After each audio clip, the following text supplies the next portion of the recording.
Buenas tardes a todos y a todas. Soy Amaia Echevarría, la directora de UNAF, y es para mí un placer daros la bienvenida a este webinar que organizamos desde UNAF y que, como sabéis, se titula El papel de las familias adoptivas y acogedoras de la protección a la reparación. Así que gracias por estar aquí.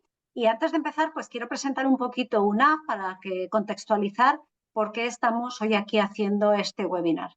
UNAF es una ONG, una entidad sin ánimo de lucro, de utilidad pública, y llevamos más de 35 años defendiendo los derechos y el bienestar de las familias desde un enfoque plural, inclusivo y de derechos. Porque creemos firmemente que todas las familias en su diversidad deben contar con el apoyo necesario para cumplir con sus funciones de la mejor forma posible, con cuidados, con educación, con acompañamiento, y que cada familia, sin importar su forma, juega un papel fundamental en la sociedad.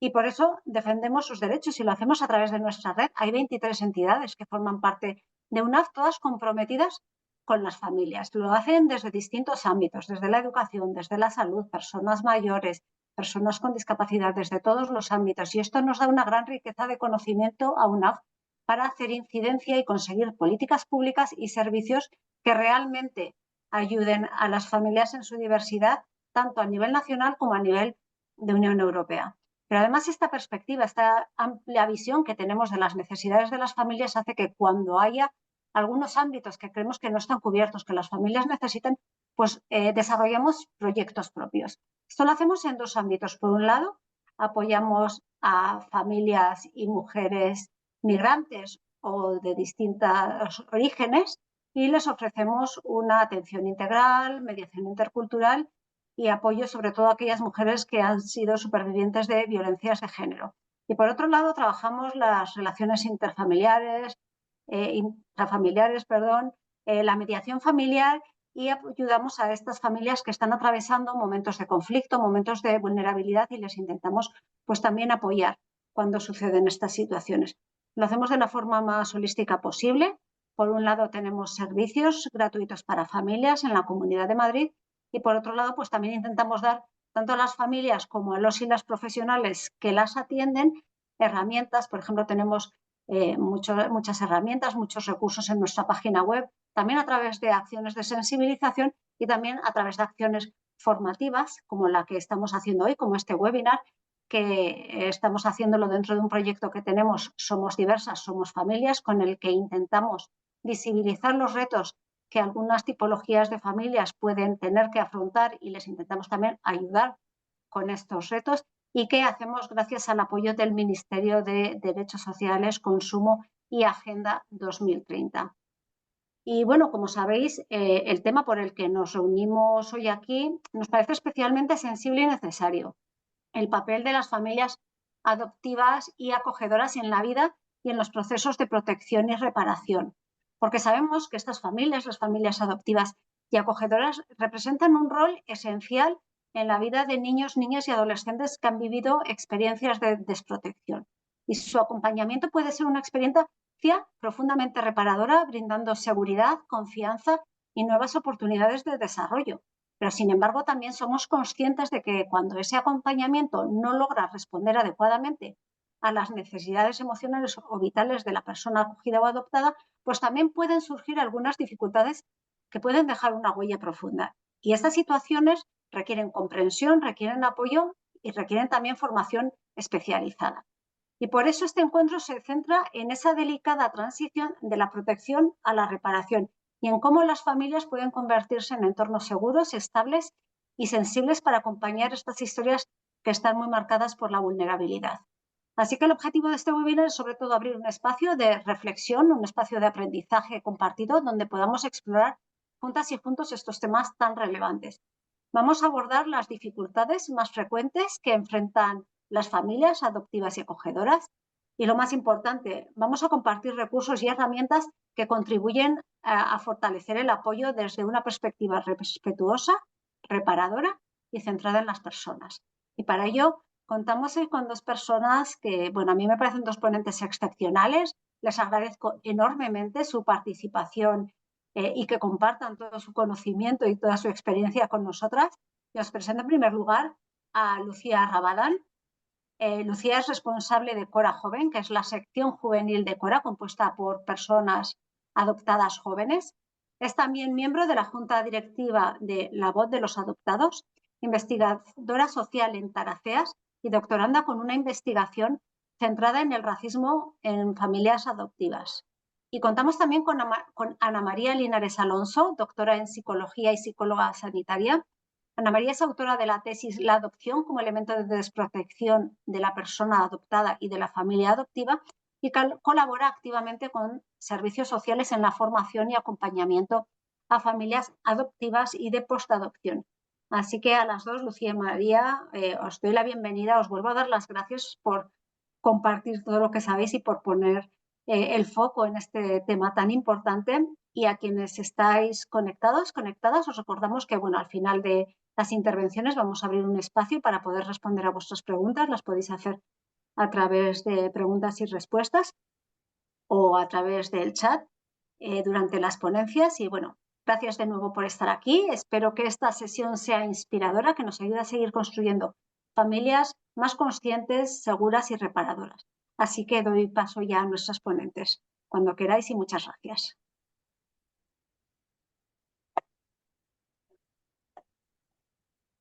Bueno, pues buenas tardes. Yo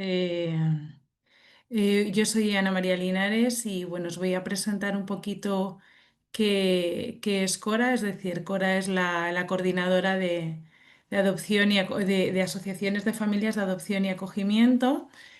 Como muy bien ha explicado la compañera, y, y realmente la base o la razón de funcionamiento ahora mismo de Cora está en esas personas, en esos chicos que han pasado por el sistema de protección y que están que han pasado, que forman parte del colectivo de adoptados, o chicos y chicas que han pasado por la medida de protección de acogimiento, y por eso Cora Joven cada vez tiene más peso. Así que para comenzar os voy a dejar con Lucía, que como persona adoptada además nos va a comentar cuál es su labor, en qué consiste Cora y por qué creemos, ¿no?, que tanto la adopción como el acogimiento debe ser una medida reparadora, ¿vale? Deben ser medidas reparadoras, y por eso el título de la sesión de hoy. Cuando quieras, Lucía. Pues bueno, buenas tardes a todos y mil gracias por estar. Yo soy Lucía y como bien decían, soy la responsable de Cora Joven, que es la sección juvenil de las diferentes asociaciones que conforman Cora. En nuestra sección juvenil pues solo hay personas adoptadas o que han estado en familias de acogida o extuteladas. Si hay alguien. Y bueno, ¿por qué surge Cora Joven? Es un poco buscando esos espacios comunes, exclusivos, entre iguales, en el que poder pues compartir fundamentalmente. Así que voy a empezar mi parte de este webinar.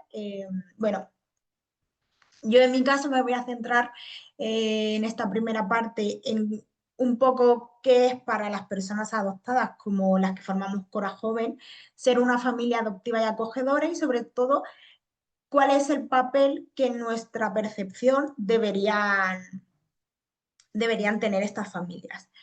Ser familia adoptiva o ser familia acogedora, pues hay diferentes definiciones especialmente técnicas, tanto como la Real Academia, como el Código Civil Español. Seguramente conocéis a algún vecino o alguna vecina que diga, pues yo conozco a una prima mía que adoptó a una peque, pues mi hermano tiene, yo tengo un sobrino que es adoptado, o mi vecina tiene un pequeño acogida en casa. Son diferentes formas las que nos vamos encontrando lo que es la familia adoptiva y lo que es una familia acogedora.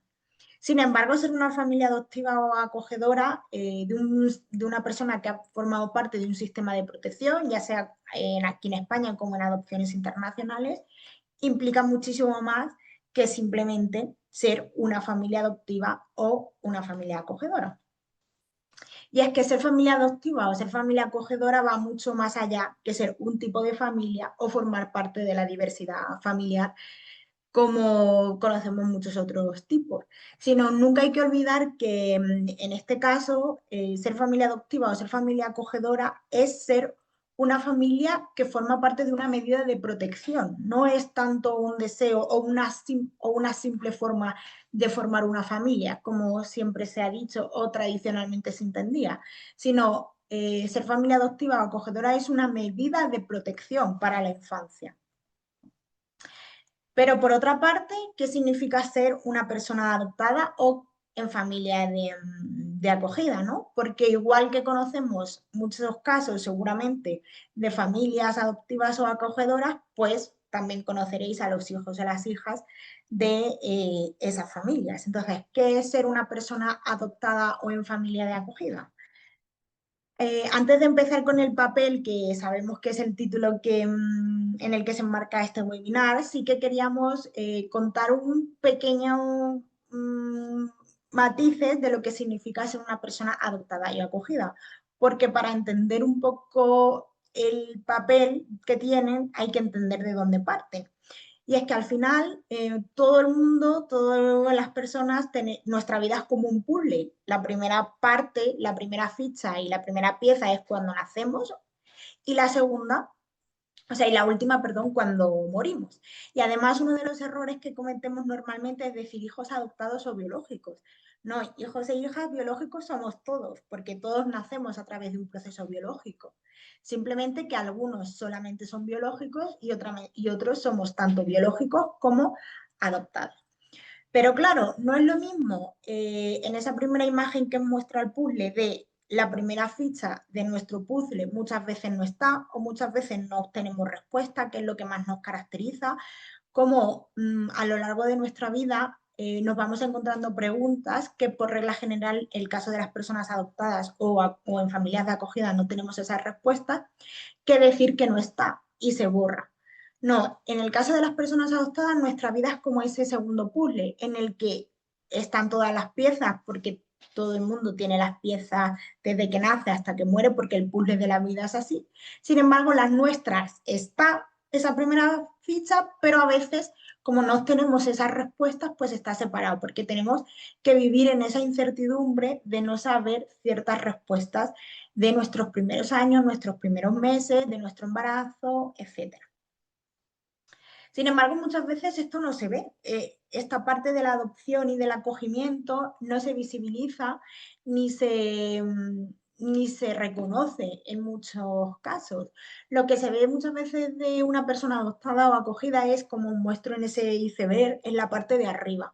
La parte de llega a la familia de acogida, llega a la familia adoptiva y a partir de ahí se desarrolla. Sin embargo, no es así. En nuestro caso, el iceberg parte de esa parte de abajo, llena de agua y de muchas vivencias que en muchos casos son traumáticas y con mucha desprotección. Y para entender ese iceberg hay que nadar hacia abajo y llegar hasta arriba. El problema es cuando solo vemos el iceberg con la parte de arriba. Pero bien, el iceberg está compuesto tanto de esa parte visible como de la que no, como os comentaba. ¿Y qué es la parte de abajo que muchas veces no se ve y que muchas veces se invisibiliza? Pues es personas del sistema de protección que llegan a una familia adoptiva o llegan a una familia acogedora porque antes han sufrido situaciones de adversidad temprana, han sufrido contextos de trauma, han estado institucionalizados en el sistema de protección, tienen ya en su vida, en su día a día, y va a permanecer a lo largo de su vida con esa huella del abandono fruto de esos primeros años iniciales. En muchos casos habrán sufrido negligencia tanto familiar y en muchos casos también institucional. Situaciones de desprotección o de falta de cuidados básicos iniciales, inestabilidad, su vida ha estado llena de cambios y de inestabilidad que en la segunda parte Ana nos detallará muy bien cómo es esa transición por el proceso del sistema de protección. Han tenido pérdidas a pesar de su corta vida y pérdidas muy graves y muy determinantes en la vida de una persona, porque sus primeras figuras de referencia, las familias biológicas, en muchos casos o son una pérdida o no están de la forma de protección. Y por último, a pesar de todo eso, pues son personas y somos personas resilientes que a pesar de eso sobrevivimos y conseguimos hacer nuestras propias herramientas para hacer nuestro propio trabajo, nuestra identidad y conseguir avanzar en la vida que también nosotros queremos construir y no la que nos determina esos primeros años. Es verdad que esos primeros años te determinan y te marcan, pero a lo largo de los años, tú como persona que vas elaborando tus propias herramientas, consigues hacer ese proceso de resiliencia hasta lo que a día de hoy en la adultez intentas seguir construyendo. Dicho esto, y espero que de alguna forma hayáis entendido un poco más lo que es ser una persona que forma parte del sistema de protección, ¿qué papel debe jugar la familia en todo este proceso y en todo este trabajo? Y es un poco el título del que nace esta charla en la que estáis ahora. Pues bien, para explicar ese primer papel o, bueno, cuáles son las partes en las que nosotros consideramos importante, hemos seleccionado un par de cuestiones o de ideas o de habilidades o competencias parentales que desde nuestra percepción de personas adoptadas y acogidas debería ser casi obligatorio que las familias adoptivas y acogedoras se formen e intenten tener esas competencias parentales. La primera, y fruto un poco de la generación de hace unos 20, 30 años, mi generación, la de delante y un poco también la de detrás. Ahora desde las asociaciones estamos intentando que eso se cambie. Creo que hay discursos que están calando, pero no está todo el trabajo hecho. Antiguamente, bueno, o hace un par de años, no tanto, quizás 10, imperaba, aunque vuelvo a decir que ahora también, pero no tanto, pero hace un par de años solo imperaba el discurso de que el amor todo lo puede. El amor es suficiente, el amor todo lo puede, quiera a tu hijo como si no fuera adoptado o quiera a tu hijo como si no fuera una persona que está en acogimiento familiar, tú dale todo el amor que puedas y con eso parecía ser suficiente. Sin embargo, las investigaciones que se han hecho desde la psicología, como Ana y otros investigadores, estudios y sobre todo el día a día de estudiar e investigar la realidad de las personas adoptadas o en acogimiento familiar, es que nos dice que el amor no todo lo puede.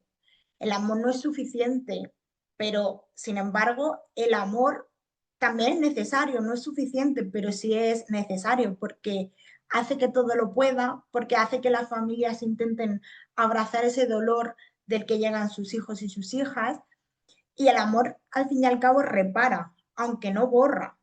Sin embargo, el amor forma parte de este papel que juegan las familias muy importante, pero se necesitan más cosas.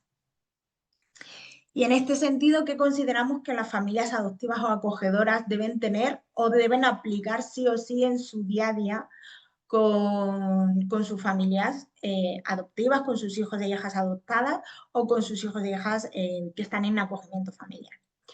Lo primero es decir la verdad. Muchas veces creemos que decir no lo sé, edulcorar la situación, idealizar su historia de vida, es como que va a doler menos, pero al final es una mentira. Y dar nombre y poner nombre al dolor y a lo que vivimos permite avanzar y que ese miedo o esa incertidumbre no impere en nuestra historia de vida. Al final, cuando tú escuchas a otras personas que han pasado por esto en primera persona, todas llegamos a la misma conclusión, y es que por muy dolorosa que sea, siempre preferimos vivir en la verdad, porque aunque sea dolorosa es nuestra verdad, y somos nosotros quien tiene que decidir hasta qué punto queremos llegar, pero siempre nosotras. Hay que ofrecer raíces nuevas, hay que ofrecer otra historia, o sea, hay que ofrecer todas las herramientas posibles como familias, pero no podemos olvidar ni borrar la historia anterior y esa historia anterior se tiene que crear desde la verdad. Tampoco hay que idealizar muchas veces en todas las familias, esto no es propio de las adoptivas, pero quizás las adoptivas por los procesos hasta llegar a familias adoptivas se da un poco más. No hay que idealizar, no hay que tener expectativas en tu maternidad o en tu paternidad adoptiva, porque vuelvo a repetir que la adopción y el acogimiento familiar es una medida de protección. Aparte de un tipo de familia, es sobre todo y por encima de todo una medida de protección. Entonces, no podemos crear expectativas en base a una medida de protección, porque lo que hay que hacer simplemente o fundamentalmente es proteger. Pero sobre todo tampoco pongas tus expectativas en tus hijos y en tus hijas, porque al final hay que entender también, y muy importante, que esos peques o adolescentes o hijos e hijas adoptados o en acogimiento parten de una situación previa que ya han vivido y que es con mucho sufrimiento, porque si no, no llegarían a ser hijos e hijas adoptados o en familias de acogida. Entonces, muy importante que esas expectativas no las pongamos en nuestros hijos e hijas, porque ya bastante es tener que pasar por ese proceso y esa transición de partir de una base tan dolorosa como es la adversidad temprana y llegar a una familia diferente, etc. Entonces, eso es muy importante para ellos y para ellas. Crear vínculos seguros, incluso cuando los hijos e hijas adoptados o acogidos no quieran hacerlo. Al final tienen que vincularse con una familia que hasta el momento para ellos seguramente era desconocida o apenas la conocía. Hay que sostener, la familia adoptiva o acogedora tiene que sostener y trabajar ese vínculo, incluso aunque no sea fácil, incluso hasta cuando no sea posible. Tienen que ser el lugar y tienen que ser el vínculo donde ese niño o niña pueda ser y pueda por primera vez acercarse, en muchos casos, seguramente en otros no, a contextos seguros y protectores. Por otro lado, las familias adoptivas y acogedoras tienen que aceptar la historia de sus hijos, y retomo esta idea con las falsas idealizaciones o las expectativas no realistas. No se trata de empezar de cero, y de ahí vuelvo otra vez al puzzle inicial que os mostraba al principio de cómo esa primera ficha no estaba. La ficha está, la historia está, las vivencias están, porque nadie parte de cero cuando llega a una familia adoptiva o acogedora. No llegas a tu familia y todo desaparece, ¿no? Tú ya tienes esas experiencias y esas vivencias, y eso no se puede borrar. Sin embargo, hay que continuar desde esa parte, pero también darle un lugar, hay que aceptar la historia e integrarla para poder crear una identidad y que esa persona consiga aceptar su historia y crear su propia identidad. O sea, en este sentido, aceptar la historia no solo es por parte de las familias adoptivas o acogedoras.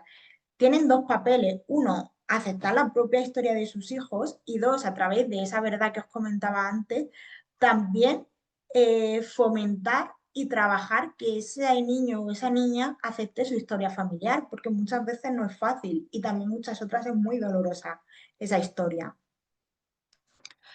Tienen que saber, o al menos formarse para sostener y empatizar. Por eso estos webinars, estos seminarios, los talleres formativos son tan importantes en estos casos. Hay que empatizar con las historias de vida de nuestros hijos e hijas adoptados o en familias de acogida. Las historias no se juzgan, las historias no se critican, a las familias biológicas no se las cuestiona, simplemente se escuchan y se intentan abrazar. Hay que ofrecer vínculos de seguridad, como decía antes, en vez de pedir confianza, para que un niño o una niña que llega a la familia adoptiva o acogedora consiga elaborar procesos de confianza o mantener un vínculo seguro.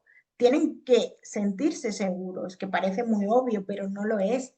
Y además, en muchos casos no solo hubo inseguridad o desconfianza, hubo miedo, hubo desprotección, hubo situaciones traumáticas, y empatizar y sostener ese vínculo es complicado, pero es parte de aceptar ser familia adoptiva o acogedora, porque está claro que no todas las familias deben ser ni familias adoptivas ni acogedoras, porque no todas las familias quieren ser familias como medidas de protección. Todo esto nos lleva a pensar o a llegar a la conclusión de que una de las claves más importantes de ese papel del que os hablaba es cómo tienen que acompañar y guiar a sus hijos e hijas. Sin embargo, el papel de las familias adoptivas o acogedoras es que tienen que acompañar y estar ahí, pero sin prisas. La sanación, la aceptación, la integración de tu historia de vida no tiene reloj, ojalá, y hay gente que nunca consigue sanar al completo, y hay otra gente que lo hará a lo largo de su vida. Incluso hay partes que tú crees que se sanan y que se reactivan o se remueven en otras épocas, en otros contextos, y no es tan importante que se termine esa recuperación, porque eso es cada persona lo hace al tiempo que ella puede, pero lo urgente y lo imprescindible sí es estar, es acompañar, es decir, estoy aquí hasta el tiempo que tú necesites, hasta el tiempo que tú quieras. Las familias adoptivas tienen que ser lugares seguros, donde sanar e integrar esa historia vital duele, pero se convierta en necesario, porque al final, también os lo decía al principio, sanar y aceptar tu historia es necesario para avanzar y construir tu propia identidad y personalidad. Formación y educación a las familias adoptivas. Yo creo que también todas las familias deberían formarse y seguramente muchas de las que estéis aquí, y por eso estáis aquí, lo hagáis. Lo difícil es llegar a quienes consideran que no es necesario. Sin embargo, en este caso, la formación de las familias adoptivas es casi obligatorio y desde ahí Cora hace mucha incidencia porque para poder ser padre, madre adoptivo o más bien familia acogedora también, con herramientas, hay que ver de dónde viene todo esto que os estoy contando, porque lo del iceberg es solo una imagen ilustrativa, pero debajo hay muchísimas cosas y os diría más bien que cada familia debería formarse personalmente, o sea, con una formación personalizada a cada caso, porque no todas las personas adoptadas, sino todas las personas que no están acogidas son iguales. Cada caso es totalmente diferente y eso es algo que se lucha mucho desde las asociaciones como Cora o como Cora Joven. Es muy necesario que se visibilice que hay muchas voces de personas adoptadas o de personas que han estado acogidas o están, hay muchos discursos y hay muchas vivencias y no todos son iguales, es un punto en común, pero no es homogéneo. Entonces, para ello es necesario que haya esa formación de cómo integrar una historia de vida que parte de hechos muy dolorosos y que tienen que llegar a elaborar un proceso de resiliencia personal partiendo de esa historia de vida que incluya la propia aceptación de tu vida y de tu historia y que elabore una identidad en la que tú te sientas a gusto y representado. Que es que son muchas cosas y parecen muy sencillas, pero cuando te van faltando piezas y cuando esa incertidumbre llega, ese proceso es muy complicado y muchas veces muy doloroso. Por ejemplo, para que os hagáis un ejemplo muy sencillo y que seguramente muchos de vosotros hayáis vivido en algún momento, cuando una persona tiene una brecha en la cabeza, una mancha o lo que sea, pregunta, uy, esto dice no, porque cuando mi madre estaba embarazada tuvo un antojo o cuando era muy pequeño me caí de la cuna, algo así. En el caso de las personas adoptadas o acogidas, esas respuestas no están. Y esa es la más banal o la más superficial, pero hay otras muy significativas que determinan en tu día a día y que tú necesitas saber y muchas veces no tienen. Y de ahí también os decía lo de decir la verdad, no la tienen las personas adoptadas o acogidas, pero tampoco la tienen las familias. Tú puedes hacer preguntas a esa familia y esa familia no saberla, pero el papel que tienen que jugar es decir, pues no lo sé, o simplemente decir la verdad de qué información tienen, pero nunca mentir y nunca edulcorar y nunca idealizar. De ahí tan importante la formación, porque esa comunicación y compartir todo esto es importante hacerlo de formas muy concretas. Por eso también tan importante los profesionales y las profesionales que acompañan como Ana y que sean expertas en adversidad temprana, en adopción, en acogimiento, porque si no, tanto la formación errónea como el acompañamiento erróneo puede ser más perjudicial para ese niño. Y dicho esto, después de hacer un poco unos tips o cuáles en nuestra percepción son las cosas que nunca deberían faltar en las familias adoptivas o acogedoras, llegamos a la conclusión o para resumir el papel que deben jugar las familias adoptivas o acogedoras fundamentalmente y que aúna todo lo que os estaba comentando, es que las familias deben ser, las familias adoptivas, perdón, y acogedoras deben ser reparadoras, deben ser integradoras de todo lo que os comentaba, de esa aceptación, de esa identidad, de esa historia, ser capaces de, en su crianza reparadora, integrar todas estas cuestiones que os comentaba y sobre todo ser soportes de dolor, ser soportes de ese acompañamiento que muchas veces será doloroso y que muchas veces admiraréis a los hijos e hijas adoptados o del sistema de protección o en acogimiento familiar y decir, wow, cuánto me enseña, ¿no? Cuánto hay detrás de ahí, cuánto me encantaría que ojalá no hubiera pasado todos los años o las experiencias que ha vivido como hijo o hija o como bebé. Pero qué tío más resiliente, qué tipa más superviviente, qué admirable es. Y eso también pasa, y eso también hay que reconocerlo, esa visión, que a veces, muchas veces se reconoce esa parte negativa, no, sino dolorosa. Y yo estoy rodeada de cientos de personas adoptadas y de acogimiento familiar que son súper resilientes, muy capaces de haber desarrollado una identidad que les representa y que a mí como persona adoptada como ella me representa muchísimo más y me siento muy orgullosa de esa comunidad y de esos referentes que yo digo, wow, estos son los referentes en los que a mí me gustaría verme.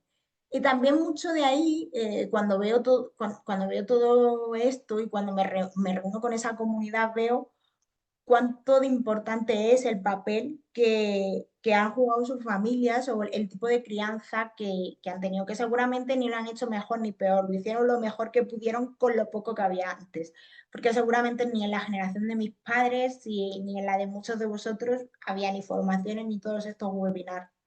Pero aunque haya dolor, aunque la historia a veces no sea fácil, el vínculo y el vínculo reparador de una familia adoptiva no borra el dolor, no elimina la adversidad temprana o las huellas que hay de ese sufrimiento, pero sí que os puedo garantizar que un vínculo afectivo y que un vínculo reparador de una familia adoptiva o acogedora repara, integra y, y sobre todo amortigua el dolor, no lo elimina, pero lo repara y lo abraza, que es muy importante para nosotros. Como resumen final de todas las cosas que os he contado y pues un poco de esta historia de vida que os decía, de esa herida que hay y de la reparación que pueden jugar las familias adoptivas o acogedoras, es la herida o la historia de vida parte de una adversidad temprana, que eso no se puede olvidar, ni de un trauma infantil, que eso está ahí, sí o sí, porque es parte de nuestra historia de vida. Sin embargo, acompañar e integrar la historia familiar, integrar tu historia de vida en tu proceso repara. El acogimiento familiar muchas veces forma parte, tanto el acogimiento familiar, perdón, como la adopción, de un proceso de institucionalización previa. Sin embargo, las institucionalizaciones, los sistemas de protección, los centros de protección, es eso, instituciones, institucionalizan.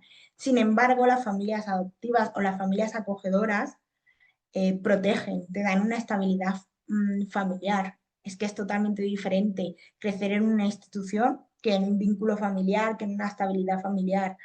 ¿Cómo esa huella del abandono fruto de todo esto? Con una reparación, con una familia adoptiva o acogedora formada y reparadora, pero reparadora bien, no solo en la teoría. Crea vínculos seguros, amortigua las pérdidas y refuerza la identidad de esa niña y de ese niño.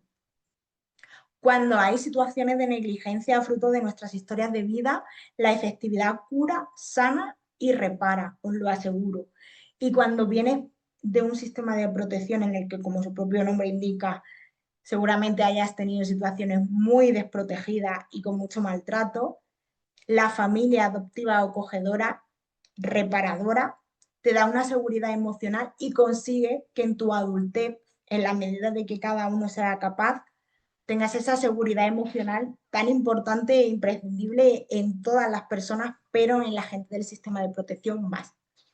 Sin embargo, si esto fuera tan fácil, yo os he contado como la parte, ¿no? Todo esto es como una carta a los Reyes Magos, todo lo que debería tener o todo lo que debería tener esa familia adoptiva o acogedora, ¿no? ¿Qué papel debería jugar como iniciábamos la sesión? Pues este es el papel que tendría que jugar. Todos estos checklists deberían estar, pero claro, si todo fuera tan fácil, pues no estaríamos aquí, porque esta charla no tendría sentido. Entonces ahora le doy paso a mi compañera Ana para que os diga qué es lo que pasa cuando todo esto, que es lo ideal o lo que se debería dar, no se da. Bueno, muchas gracias. Vale, comparto yo las diapositivas. Bueno, muchas gracias, Lucía. Bueno, pues como ha estado contando Lucía, el papel de las familias adoptivas y acogedoras es un papel fundamental a la hora de realizar unas labores de reparación respecto a lo que necesitan los niños y las niñas que han pasado por el sistema de protección o que siguen en el sistema de protección.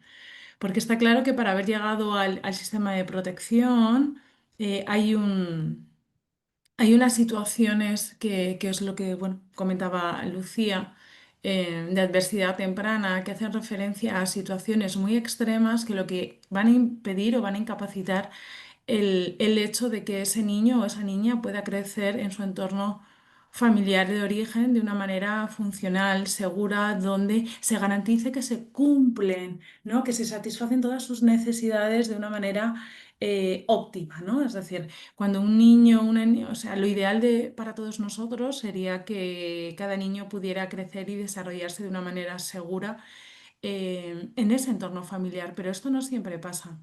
Entonces, respecto a esto, nos gustaría hacer hincapié en el hecho de que tanto la adopción como el acogimiento son medidas de protección a la infancia. Eso hace que plantearse ser padre o madre adoptivo o acogedor da un enfoque totalmente distinto a lo que el modelo de paternidad o maternidad tradicional conlleva.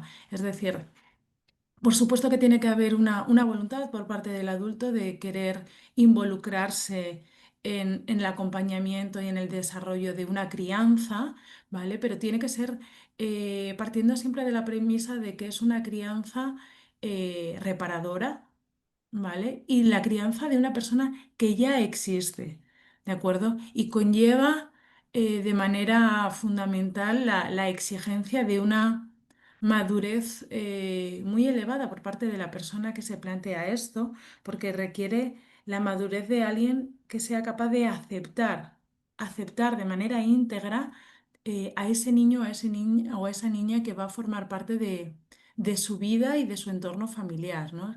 Requiere una preparación muchísimo mayor, porque aparte, a pesar de que las familias adoptivas o acogedoras son colaboradoras del sistema de protección, es decir, van a ser agentes colaboradores de un sistema administrativo, gubernamental, legal que ya existe, se les va a exigir que haya una implicación personal y emocional, legal, en ese cuidado y en ese acompañamiento de esos niños. El acogimiento y la adopción, o sea, todas las crianzas en general, ¿no?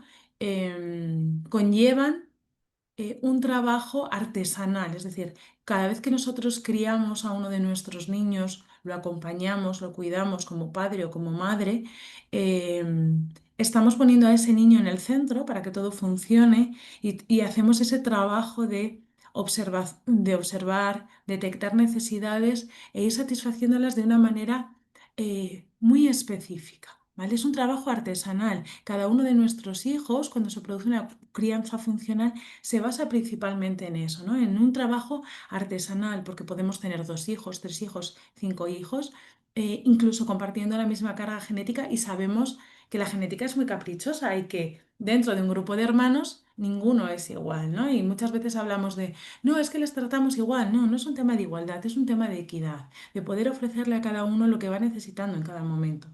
Entonces, cuando nosotros nos planteamos una paternidad, una maternidad, en colaboración con el sistema de protección, es decir, para hacer ese acompañamiento de ese niño o de esa niña y reparar ese vacío de familia funcional, requiere de nosotros, bueno, pues un planteamiento que dista mucho de las ideologías, ¿no? Del ideario de lo que es una paternidad o maternidad normativa en muchos de los casos, ¿no?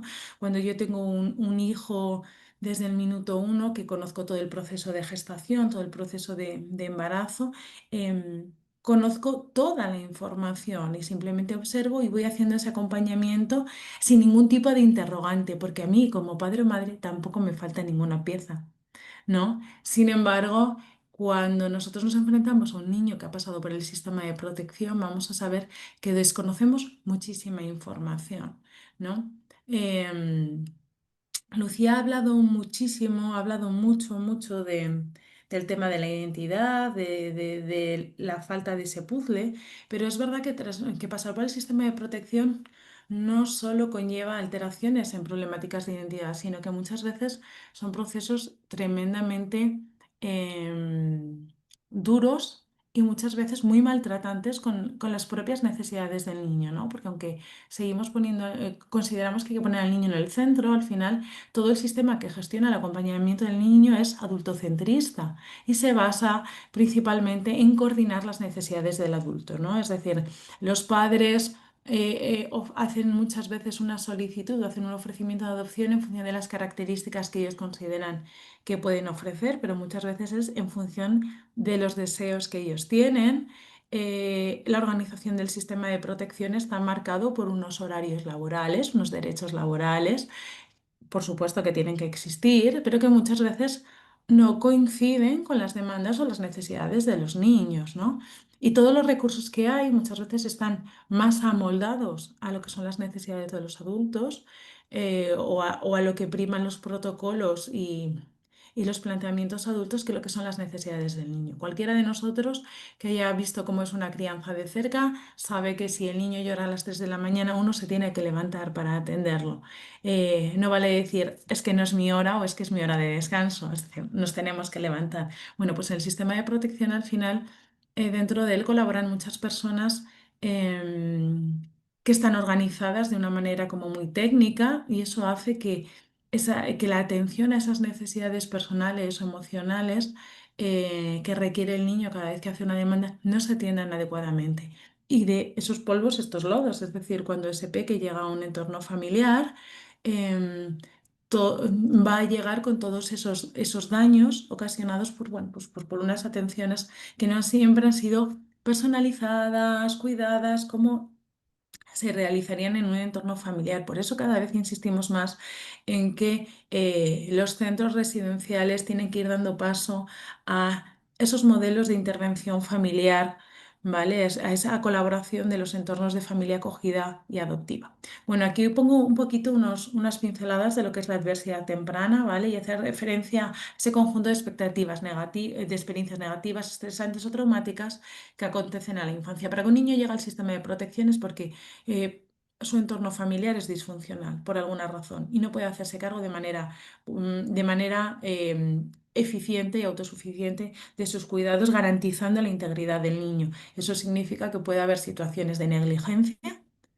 de abandono y de maltrato activo, ¿vale? A veces simplemente es, bueno, pues cuando me refiero a abandono no significa el concepto ese de abandono de lo dejo ahí, sino de que muchas veces partimos de que son familias que se abandonan a ellos mismos. Es decir, la mayoría de las familias de los entornos de origen de muchos de los niños que llegan a adopción son familias disfuncionales en su propio autocuidado. Es decir, son familias en exclusión social. Si yo no identifico adecuadamente mis necesidades y no me las satisfago adecuadamente, es muy difícil que yo pueda hacer esa proyección en un niño que simplemente llora pero no sabe manifestar lo que le pasa, ¿no? Entonces, no es que sea disfuncional en las atenciones o los cuidados de los niños, es que soy disfuncional en mis propios cuidados, ¿no? Es decir, si yo nunca voy al médico, si no soy capaz de mantener un trabajo, es muy difícil que lleve a mi hijo al pediatra todos los días, ¿no? Entonces, ese tipo de cosas es muy importante que las tengamos en cuenta. ¿Por qué? Porque provenir de un entorno de esa marginalidad en muchas ocasiones o de esa situación de exclusión hace que muchos de los niños, cuando llegan al sistema de protección, lleguen con distintas dificultades. Lucía ha hablado muchísimo, muchísimo del tema de la identidad, que es muy importante, pero es verdad que en los niños que pasan por el sistema de protección vemos dos perfiles. Uno de ellos es el de los chicos o chicas que se plantean bueno, pues cuáles son sus orígenes, cuáles son las piezas que les faltan y necesitan saber, necesitan preguntar, viven peleando continuamente con esa huella del abandono y todos esos interrogantes, pero hay otro colectivo muy importante que es el que viene afectado por algún tipo de discapacidad y muchas veces a nivel intelectual, emocional o social. ¿De acuerdo? En los casos en los que predomina el entorno de la discapacidad, porque en esa gestación no cuidada hay una exposición prenatal al alcohol, sustancias diversas o psicofármacos y hay embarazos muy maltratados o muchas negligencias o maltrato en los cuidados. em, sienta las bases a que ese niño que pasa por el sistema de protección parta con una discapacidad X, ¿vale? A valorar que en muchos casos es irreparable, ¿no? Entonces vamos a darnos cuenta de que tenemos esos dos perfiles y que en muchos casos las familias no son conscientes de ese perfil, ¿no? Entonces, muchas veces lo que hablamos de cara a las familias es que es fundamental que ajusten sus expectativas. Igual que hablamos que la adopción y el acogimiento son medidas de protección al niño que ya existe, y son niños que vienen con daño diverso. No, o sea, no hay dos niños que tengan el mismo perfil, pero las familias tienen que estar abiertas a eso. Nuestra experiencia a lo largo de los años, sobre todo a lo largo de los últimos 25 o 30 años, es que aquellas familias que están abiertas y son flexibles a una posible discapacidad o a que no tienen como unas expectativas muy cerradas sobre su hijo, suelen ser los procesos adoptivos o acogedores que mejor funcionan, porque son aquellos que realmente ven al niño o a la niña como es y no lo ven como les gustaría que fuese, ¿no? Es decir, si yo voy soñando con que mi hijo va a ser, pues, ministro del Interior, probablemente sea más difícil. Si me preocupa que mi hijo tenga una formación X porque todos a mi alrededor tienen carrera universitaria, probablemente en el momento en que veamos que muchas de las manifestaciones de esa adversidad temprana son problemas de aprendizaje, nos vamos a empezar a frustrar. ¿Vale? Entonces, es muy importante hacer ese trabajo previo. Aquí os pongo un esquema, bueno, muy visual de cuáles son todos los recorridos por los que pasan los niños que entran en el sistema de protección hasta llegar a las familias acogedoras o a las familias adoptivas. ¿De acuerdo? Es decir, está la familia de origen y dentro de esa familia de origen existen distintos mecanismos. Un niño sale de su familia de origen y puede ir a una familia acogedora, a su familia acogedora extensa, es decir, voy con tíos, primos, abuelos, ¿vale? Y se prueba esa medida, que a veces funciona, pero no siempre, ¿vale? Se sigue trabajando con la familia biológica para ver si ese niño puede retornar, ¿vale? Y a veces retorna. Se ve que luego no funciona y hay que volver a buscar otra medida externa, que puede ser esa familia extensa o puede ser una familia acogedora ajena, ¿de acuerdo? Es decir, las familias acogedoras ajenas son familias colaboradoras del sistema, ¿vale? Que no guardan no tienen ningún tipo de vinculación con ese niño, ¿no? Pero que se ofrecen a hacer ese acogimiento. Ese acogimiento que es temporal, que puede ser o de urgencia durante los primeros 6 meses, un par de años, o si vemos que el peque no va a salir, por ejemplo, a una medida más permanente, como es la adopción, que se va a cronificar el sistema y no va a poder volver con mi entorno de origen, puede ser una medida de acogimiento permanente hasta esa mayoría de edad. A veces no funciona con la familia acogedora ajena por muchísimas razones, porque no hay feeling, porque ocurre cualquier adversidad y hace que la familia ajena no se puede hacer, la acogedora no se puede hacer cargo, porque se intenta otra vez que vuelva con la familia de origen, no funciona y cuando se plantea que retorna al sistema de protección, esa familia en ese momento está acogiendo a otro niño, ¿vale? Y se pasaría a un centro residencial. A veces esos peques pasan al centro residencial y de ese centro residencial se plantea si se vuelve con la familia de origen o se pasa a algún tipo de acogimiento o directamente se pasa a la familia adoptiva. Es decir, al final el sistema es tremendamente complejo, ¿vale? Tal y como podéis ver ahí, son un montón de vías, ¿vale? Y de distintas comunicaciones que hace que muchos de los niños cuando llegan a la familia definitiva, por así decirlo, a ese acogimiento o permanente o a esa familia adoptiva, ha pasado por todos estos procesos. Eso significa distintas figuras de referencia, ilusiones, expectativas, decepciones, una nueva expectativa, nuevos cambios, personas con las que me vinculo que de repente desaparecen, nuevas reglas, nuevas normas, adaptaciones no solo en el entorno familiar que me toca, sino a nuevos centros educativos, a nuevos centros, a nuevos compañeros, es decir, continuamente son pérdidas de lo que tengo y nuevas adaptaciones, pérdidas y nuevas adaptaciones, con lo cual son niños que en esos procesos de adaptación, muchas veces para sobrevivir, son muy camaleónicos y que inevitablemente acaban en muchas ocasiones desconectando de su propia emocionabilidad para ser capaces de sobrevivir a ello, ¿no? Si cada vez que yo me vinculo y se produce una nueva ruptura, eso es un dolor muy profundo del que me cuesta mucho recuperarme. Entonces llega un momento en el que simplemente me bloqueo y me externalizo, ¿no? Me disocio de todo de lo que se me manda. Entonces, cuando llego a esa familia definitiva, yo ya estoy muy disociado de mi propia existencia emocional y se tiene que producir una reparación de eso. Hay que desprogramar a ese peque o a esa peque de todos esos mecanismos de defensa que trae y acompañarle en el hecho de crear nuevas vinculaciones que puedan ser reparadoras para ellos. Esto es un trabajo tremendamente complicado, ¿vale? Es tremendamente complicado y no tiene nada que ver con cuando llega nuestro bebé del hospital a casa, ¿vale? Es muchísimo más trabajo y sobre todo que va a poner mucho más le va a suponer un reto muy profundo para aquellas personas que se impliquen en este tipo de procesos, porque no solo es soy un agente colaborador del sistema, sino que es algo que, por ejemplo, realizan los equipos técnicos. No, las familias se implican emocionalmente. Es decir, te implicas porque además solo desde esa implicación se puede dar la reparación, ¿vale? Solo desde esa implicación. Pero la mayoría de las familias viven esto desde un desconocimiento absoluto, absoluto, porque en muchas ocasiones nuestra experiencia está en que los propios equipos técnicos desconocen, ¿no? Desconocen la magnitud de las implicaciones emocionales del tránsito por todas estas medidas conlleva, ¿vale? Entonces, no digo que lo haga, las cosas se hagan mal aposta, ni muchísimo menos. Pero es verdad no sé, es desconocer la ley no te exime de cumplirla, ¿verdad? Pues esto es un poquito igual. Es decir, durante los últimos 25 o 30 años ha habido un boom de adopciones. En España hubo un boom de adopciones internacionales. Y bueno, se ha empezado a hablar mucho de las medidas de protección. Sin embargo, la mayoría de los agentes que han participado no tenían ni idea de en qué consistían estas medidas de protección. Es decir, se pensaba que era una alternativa a problemas de fertilidad.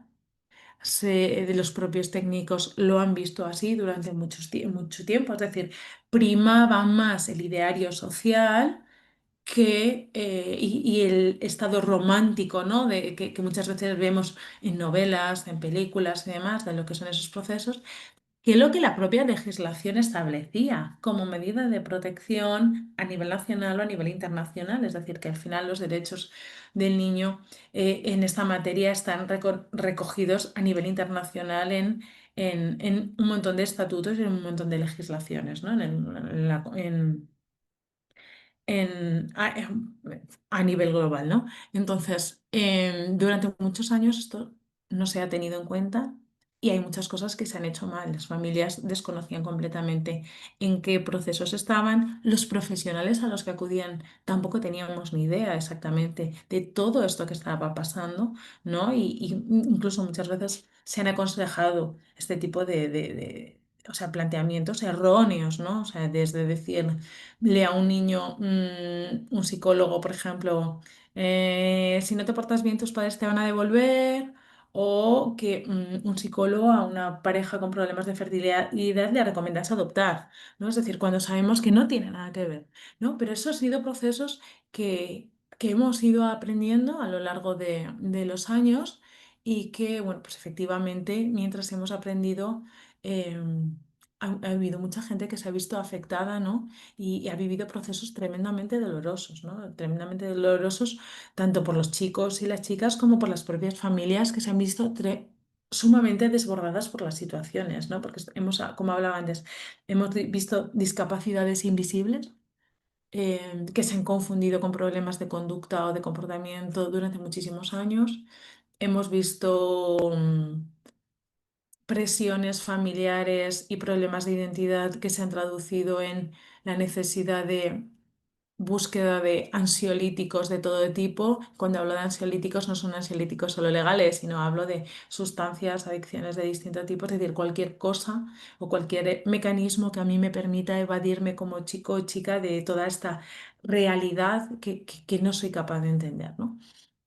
Entonces, bueno, pasar por todo este sistema de protección y por un montón de agentes que se tienen que hacer cargo de mí, pero realmente no saben cómo, es decir, que no identifican, porque como no saben cómo, no identifican realmente mis necesidades y las confunden con cosas que no son, no les dan la adecuada satisfacción a las mismas, ¿no? Y por tanto, se van acumulando daños, daños físicos como fruto de ese abuso, de la negligencia, daños emocionales por esos mismos abusos y negligencias, ¿vale? Hablo de no solo abusos y negligencias del entorno de origen, sino del propio sistema de protección o de los agentes, que la buena voluntad puede estar, pero no saber cómo hacer algo se transforma en algo negligente, aunque yo tenga muy buena voluntad, ¿no?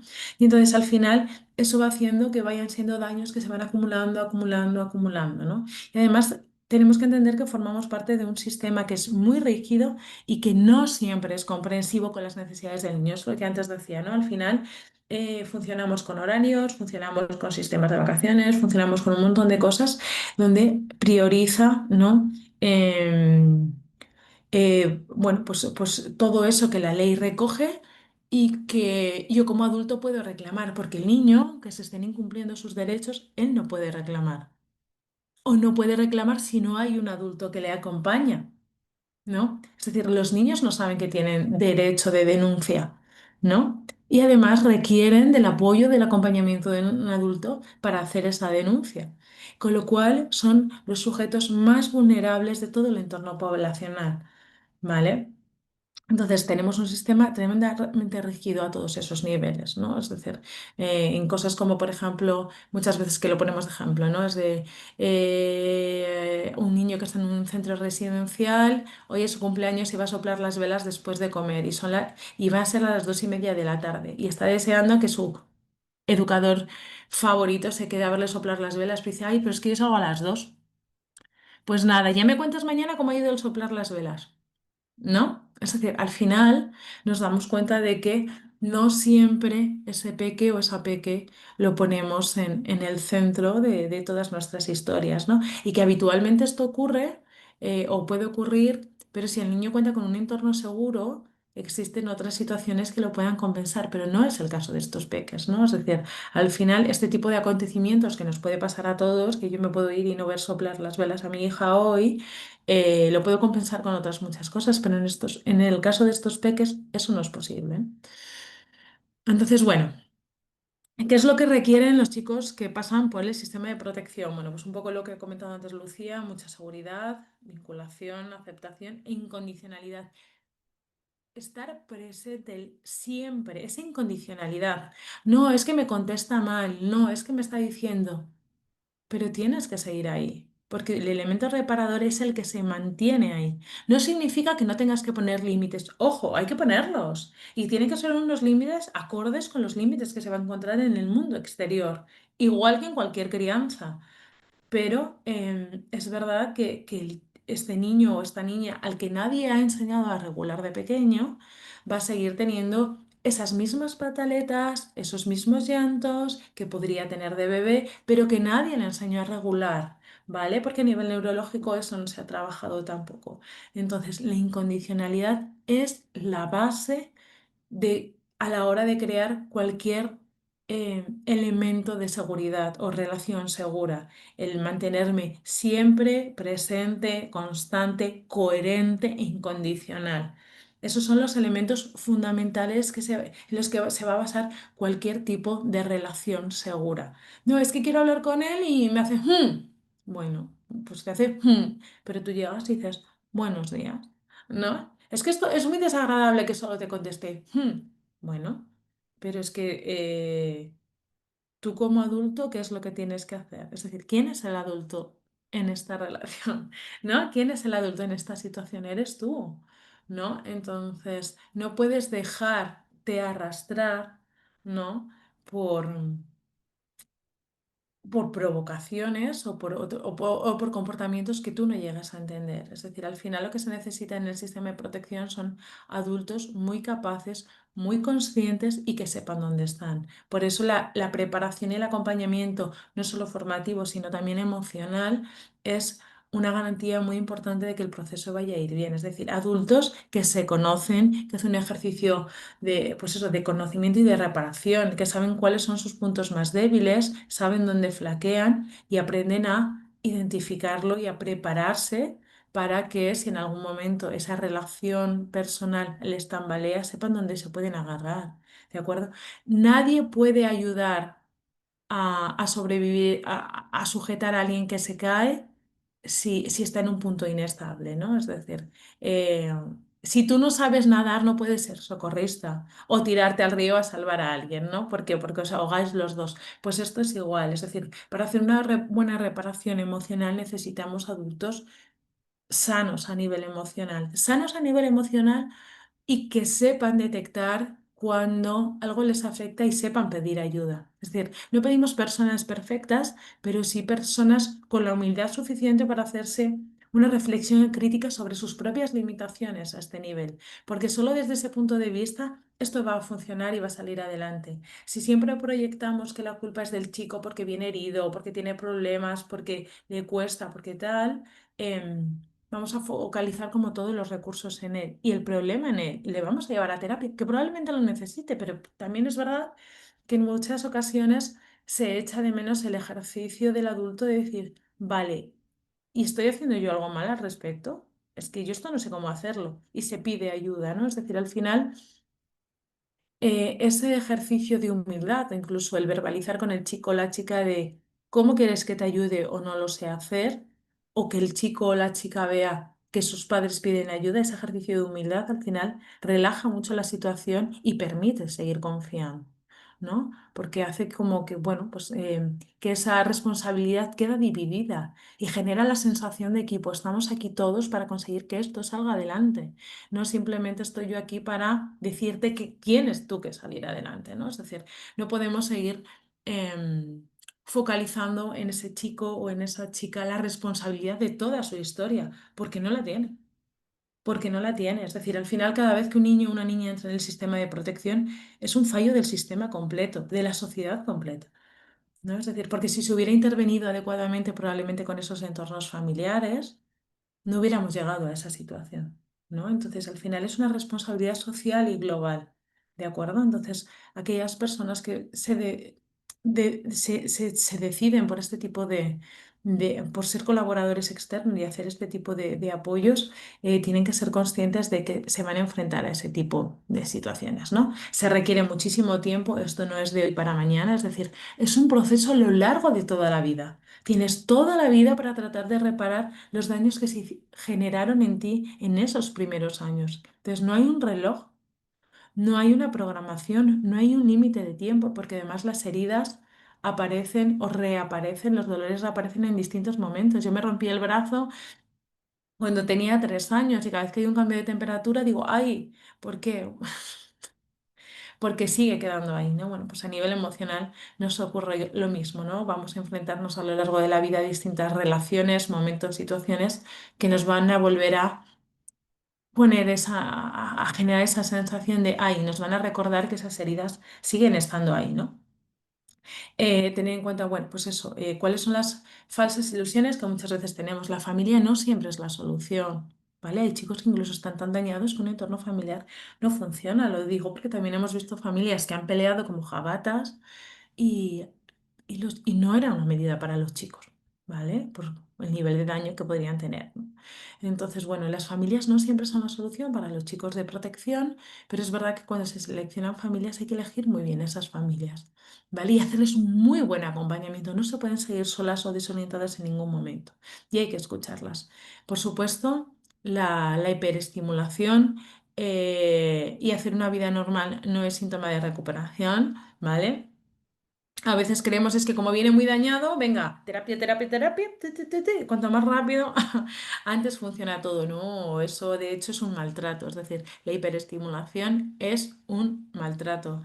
Hay que respetar los ritmos y a veces lo más terapéutico es sentarme, tumbarme en la hierba a contar nubes, ¿no? Porque es un momento de relax, de intimidad, de tranquilidad, donde simplemente estamos aprendiendo a regular nuestra respiración, a bajar el cortisol y eso es tan terapéutico como, o mucho más, que ir a terapias de neurofeedback, de no sé qué, de verdad, que no.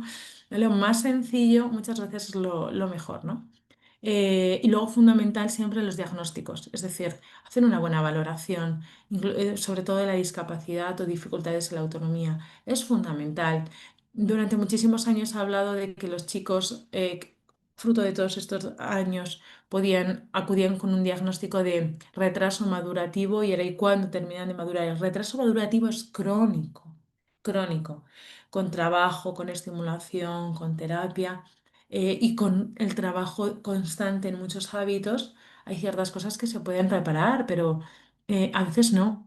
Entonces, hacer una buena valoración desde el principio y rodearnos de profesionales que saben va a ser un factor muy protector que nos va a ayudar a salir adelante. Es decir, no sabemos cuál es la máxima capacidad que podrá desarrollar nuestro chico o nuestra chica, pero sí es verdad que conviene que seamos capaces de identificar o ubicar, ¿no? Cuáles son esas necesidades y dejarnos asesorar para ir poquito a poco, sin prisa y sin hacernos comparaciones con nadie más. Al final es lo que os decía antes, la madurez de ver al niño como lo que es, ¿vale? Es decir, cuando hablamos a veces de que los niños adoptados o los niños acogidos son conflictivos, ¿no? No es verdad. Es decir, la adopción o el acogimiento se plantea como solución, ¿vale? Como solución a una situación de desprotección, ¿vale?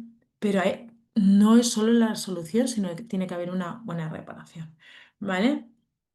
Y bueno, lo que sabemos es que además el paso por el sistema de protección es la principal fuente de daño emocional para el menor.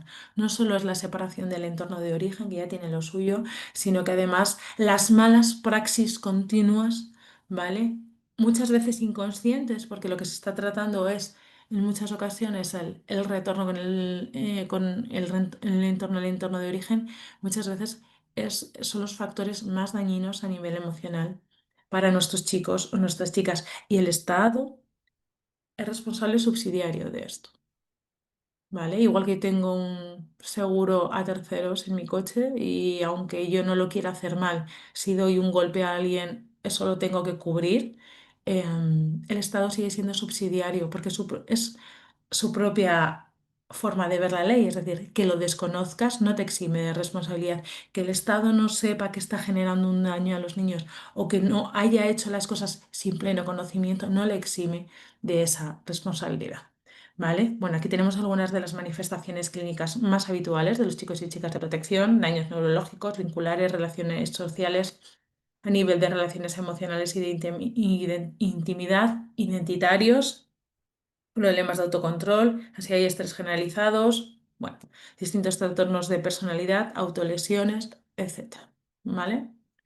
Otros fallos disfuncionales muy habituales, fruto de mala estimulación en las primeras etapas, mucho estrés, problemas vinculares y toda esa sobreexposiciones a situaciones estresantes, cortisol y adaptaciones constantes, se transforman en esto: fallos en la memoria, problemas de autonomía, la gestión de tareas, problemas en la planificación económica, etcétera, etcétera. Los veis ahí. Y he puesto esta foto porque creo que es muy representativa de lo que les pasa muchas veces a los chicos o chicas que pasan por el sistema de protección, que se desbordan, ¿vale? Que calculan mal, ¿no? Quieren un poco y al final se les cae todo encima, ¿no? Entonces viven siempre con la sensación de que todo se les da mal o que todo les sale mal. Bueno, aquí algunas de las soluciones, pues no obviar las consecuencias de la mala praxis de los agentes que participan en protección, preparación y formación constante a todos los niveles y a nivel emocional, no solo cursillitos, no solo cursillitos, es un trabajo íntimo, personal, de enfrentarme conmigo mismo, ¿no? Y de conocer cuál es mi verdadera razón para estar aquí, ¿no? Que haya una auténtica convicción, que haya buena coordinación de todos los agentes de protección, eso sería fundamental, aceptar la realidad como es y asumir responsabilidades. No es culparme, no es que lo he hecho mal, es que ha sido culpa mía, no, no. La culpa no nos lleva a nada, pero sí la asunción de responsabilidad. ¿Qué puedo hacer? ¿No? Es decir, al final, si me quedo centrado en la culpa, acabo generando rechazo. Es que es todo culpa mía, es que no quiero. No, vale, lo he podido hacer mal, de acuerdo. ¿qué puedo hacer a partir de ahora? ¿No? Esa búsqueda de soluciones. Al final las familias tienen toda esa responsabilidad, ¿no? De buscar esas soluciones. Y por mi parte, nada más, muchísimas gracias. Y bueno, muchas gracias a UNAF, por supuesto, por invitarnos. Vale, ha sido un placer. Ahora quedamos aquí para respuestilla, para preguntas y respuestas de lo que nos digáis a Lucía y a mí. Ah, y por supuesto, bueno, daros las gracias en nombre de Cora por invitarnos. Y deciros que estamos además de aniversario, del 25 aniversario, y que para el 7 y 8 de noviembre, ¿verdad? Tenemos un encuentro en Valladolid, va a tener lugar el segundo encuentro de personas adoptadas, acogidas y extuteladas, ¿verdad? ¿Sí? Al que, bueno, pues si os apetece estáis invitados porque, bueno, van a presentar ahí un libro muy interesante de la voz de los adoptados sobre experiencias de los chicos, ¿no? En primera persona y, bueno, va a haber una serie de actividades y, bueno, pues desde Cora os damos las gracias sobre todo, bueno, pues por la invitación y, bueno, esperamos que os haya quedado claro, no sé. Muchísimas Gracias. gracias, Ana. Muchísimas gracias, Lucía. Una exposición excelente. Mirad, tenemos un par de preguntas, al menos de momento, que os voy a plantear, ¿vale? Hay una persona que dice que tiene un dilema. Dice, soy madre acogedora de un chiquillo de 3 años que lleva 6 meses con nosotros y que se marchará pronto a una familia adoptiva. En el cole están haciendo un proyecto para que aprendan los miembros y los roles de la familia y no sé cómo plantearlo. Este niño conoce a su madre, pero no a su padre, ni sabe que tiene hermanos biológicos.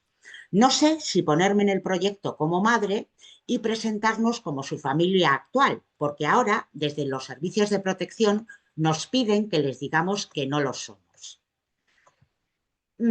¿Algún consejo? Tengo que prepararlo para la familia adoptiva, que lo recibirá, pero sin saber quiénes ni cómo son.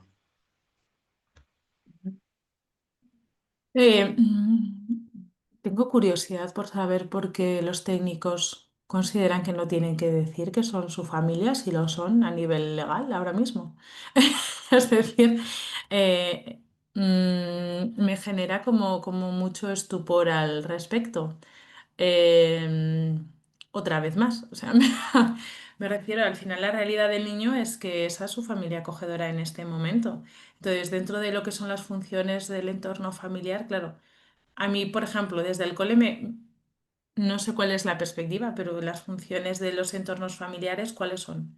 Cuidado, protección, seguridad, afectividad, satisfacción de necesidades, de todo tipo, ¿no? Incluyendo límites. Es decir, cuando decimos que satisfacen las necesidades de los niños, significa que les ponen límites. Es decir, tú no dejas que tu hijo meta los dedos en el enchufe aunque llore. Es decir, llora y le consuelas porque le estás frustrando, pero entre que llore porque se frustra y que le dé un calambrazo, ¿no? Es decir, al final eso forma parte de la crianza, ¿no? Eso forma parte de las labores de la familia, esa protección integral y ese saber redirigir. Entonces, a mí me parece que, bueno, pues lo que se tiene que plantear dentro del cole es que esos son su familia.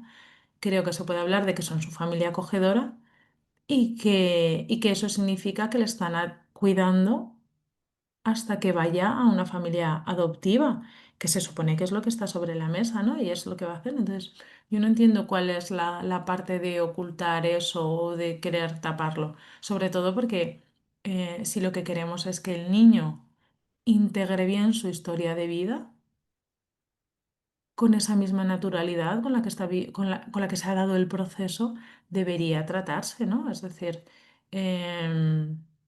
o sea, no sé qué papel ahora mismo dentro de ese proyecto escolar tiene el comentar o el hablar de, pues eso, que conoce a su madre o que tiene tal, pero es decir, pues si el niño tiene clarísimo, guarda relación con esa madre biológica, pues el niño llega y dice que tiene a sus dos madres, su madre biológica y la mamá que le está cuidando ahora mismo y que además va a ir con otra familia. Y es decir, al final creo que las limitaciones las ponemos los adultos. Porque es que la historia es así de sencilla. Es decir, yo vengo de una familia que no me han podido atender por las razones que sean, ¿vale? No porque no me quieran, que es que eso no es así. ¿no? No es que no me quieran o no es que me hayan abandonado. Es decir, cuando hablamos del abandono, tenemos que entender que hablamos de la sensación que tiene ese niño o esa niña de abandono porque no entiende la historia. Pero en la mayoría de los casos no es un abandono como tal. Es decir, suele ser una delegación de cuidado y esto es lo que no entendemos. A los que más beneficia decirle al niño que le han abandonado, muchas veces es a la familia adoptiva o acogedora porque se convierten en los héroes y salvadores y en ponerme la medalla de he sido el bueno. Pero realmente lo que suele haber es una delegación de cuidados, a veces de manera voluntaria por parte de la familia y en otras porque hay unas instituciones que consideran que este niño no está siendo bien atendido y desarrollamos todos los mecanismos posibles para pasarlo a otro entorno que garantice sus cuidados. Y cuando este discurso se hace así, la integración de la historia por parte del niño no tiene nada que ver. Porque entonces paso de sentirme abandonado a sentir que hay todo un sistema formado por educadores sociales, trabajadores sociales, jueces, mi familia biológica, la familia acogedora, la familia adoptiva. Todas estas personas se han coordinado y se han preocupado de que yo esté en un entorno seguro donde pueda crecer, ¿vale? Porque les importa y porque me quieren, ¿no? Y no tiene nada que ver con te abandonaron y menos mal que estoy yo aquí que te recogí. Entonces, el discurso cambia mucho. Entonces, yo en el caso de esta mamá lo plantearía de esa forma, es decir, o sea, no sé qué es lo que le están pidiendo exactamente en el cole, pero es que ella es su madre y punto. A día de hoy es la que decide, toma las decisiones, lo que le mete de almuerzo en el cole. Es decir, si hoy para comer hay pescado o hay... Es decir, al final es la que está tomando las decisiones, la que le cuida, la que si tiene fiebre esta noche le atiende, es decir, es la que está cumpliendo todas las funciones. Entonces, a día de hoy es su madre. Y además me parece maravilloso que eso pueda dar pie a que en el cole se hable de distintos modelos de familia. Ujú. Muchas gracias, Ana. Y De hecho, te yo, comento. pues eso, pues, si eso al sistema de protección no se lo cuento, ya está. Ujú. Te da las gracias, esta persona dice que está de acuerdo contigo, pero que tenía la duda, ¿no? Considera que si el niño necesita unas figuras de protección, madre, padre, no debemos ocultarlos como tales, ¿no? Aunque digamos mamá o papá de acogida, ¿vale? Claro, es decir, al final entiendo que esta familia está trabajando por transmitirle al niño la idea que va a estar con ellos temporalmente porque luego va a ir con otra familia que va a ser la definitiva.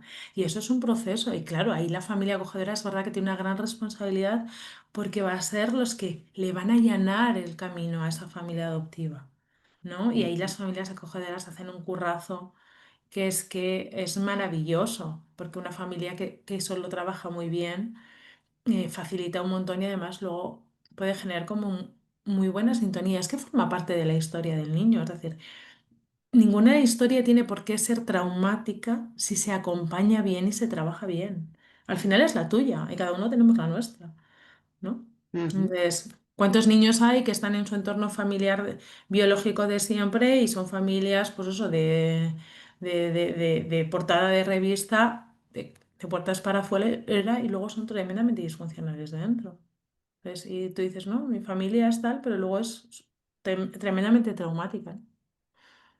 Mm. Fenomenal. Pues tenemos otra pregunta que os hacen, ¿no? Y es, ¿las familias acogedoras y adoptivas son previamente informadas, formadas sobre lo que supone ese paso que van a dar? Todas estas pautas tan importantes, ¿no? Que habéis planteado de aceptación, madurez, acompañamiento. Bueno, pues no sé, Lucia, ¿quieres contestar tú? Pues depende del equipo técnico que te toque, ¿no? Y la comunidad Hacerlo llegar. autónoma. Sí. Es que ese es un tema muy complicado. Mm. Bueno, la verdad es que cada vez se trabaja más. Sí es cierto que además yo creo que incluso de la propia administración se anima a las familias que vayan a las asociaciones, que es donde más se trabaja todo esto.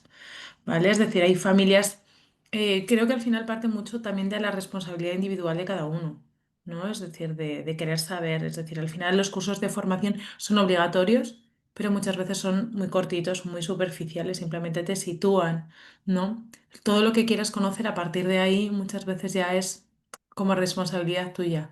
Pero de todas maneras hay una cosa que se ve muchísimo cuando impartimos las formaciones, que es Que la capacidad de negación del ser humano es infinita. Es decir, que como tú estés emperrado en que quieres ser padre o madre, sea algo que llevas muchos años deseando, has pasado por muchos procesos que no hayan podido funcionar, hay a veces que te da igual lo que te estén diciendo, ¿vale? Porque yo he tenido formaciones en las que a mí ha habido familias que me han dicho, bueno, sí, nos estás contando todo esto, pero esto a mí no me va a pasar.